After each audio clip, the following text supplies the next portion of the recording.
Our presentation today, How Do We Know What We Know, is written by Frank Dixon, who is not here today, so it will be read by Gary Grossman. Frank Dixon is a retired civil servant and a founding member of 𝑒𝐞𝐩𝐵. He and his wife Bonnie live in Madison County.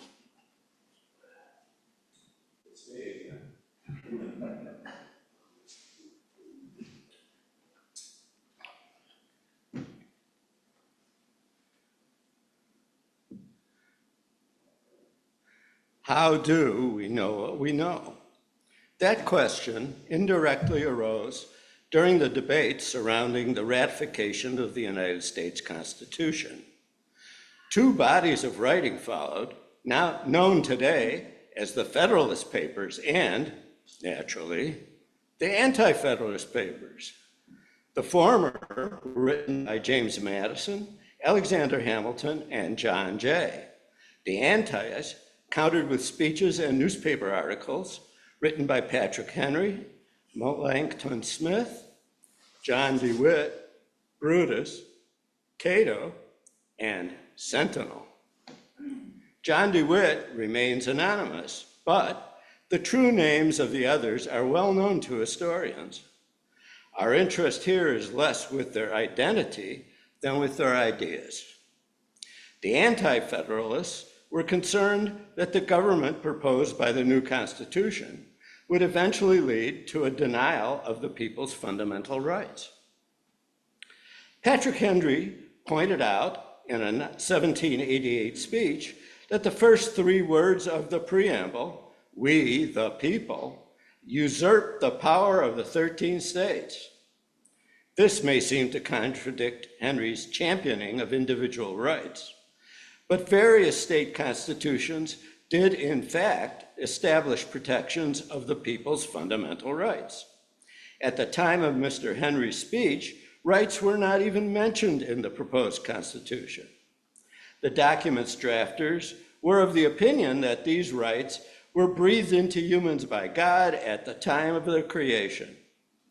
History had shown, however, that kings and emperors had often violated the people's rights. It was therefore imperative that the supreme law of the land provide protection of the people's natural rights.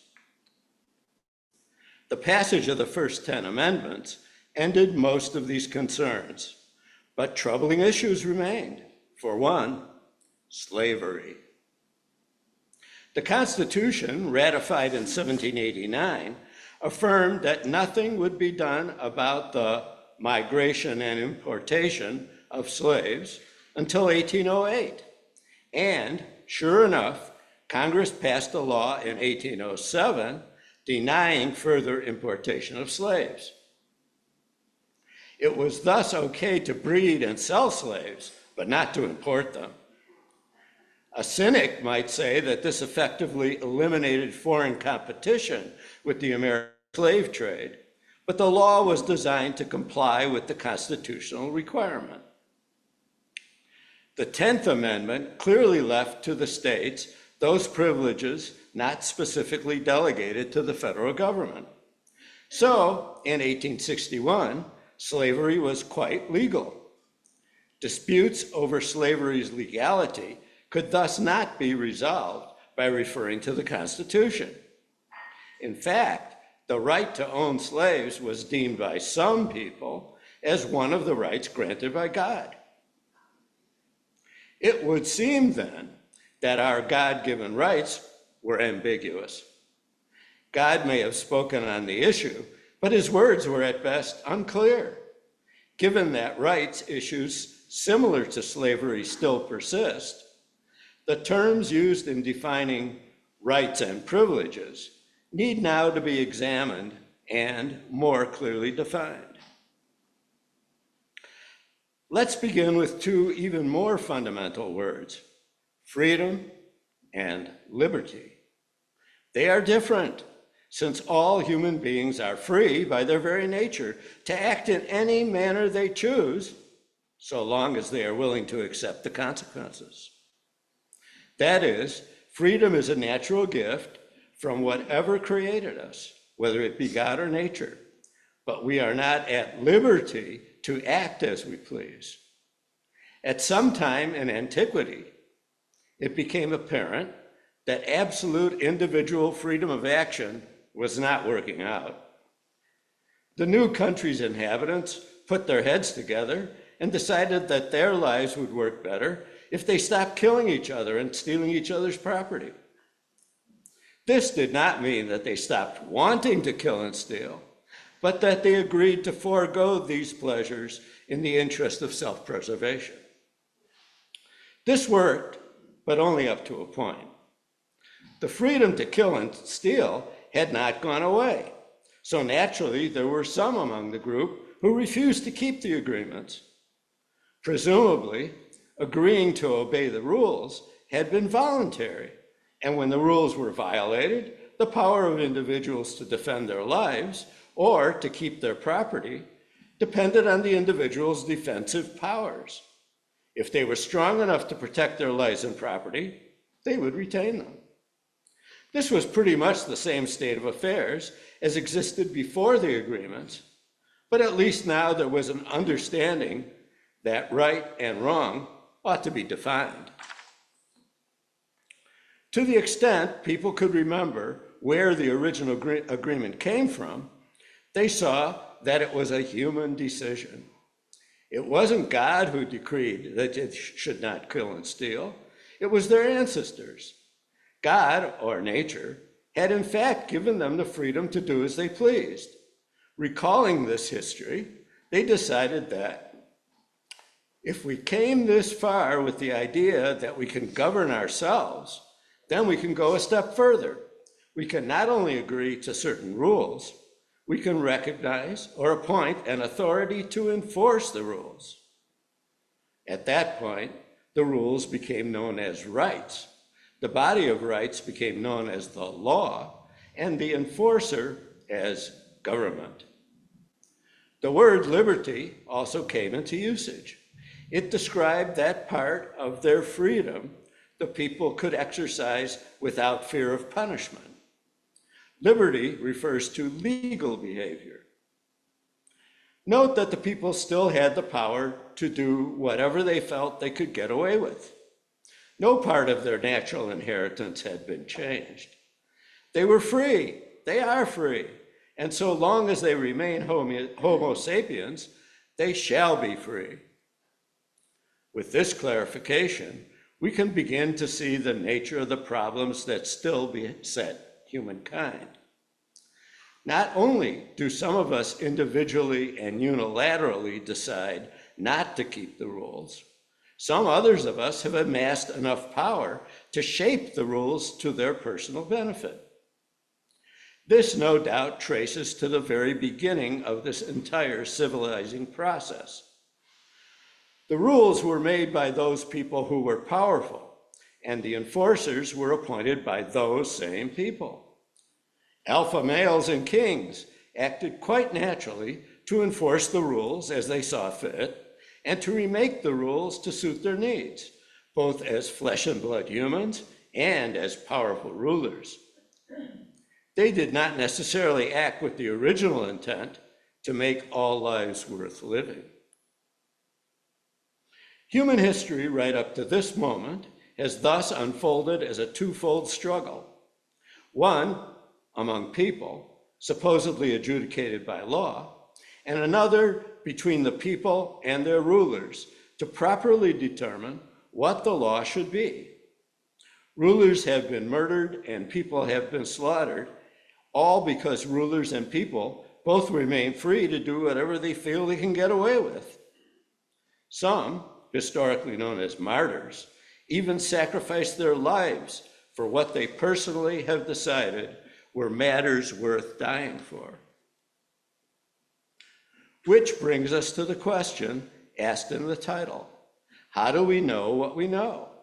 How does the martyr know that his beliefs are more precious than his life? How do our rulers decide what ought to be the law? And how do we, the people, know when to rebel? Better, how ought we learn these things? Excuse me a second.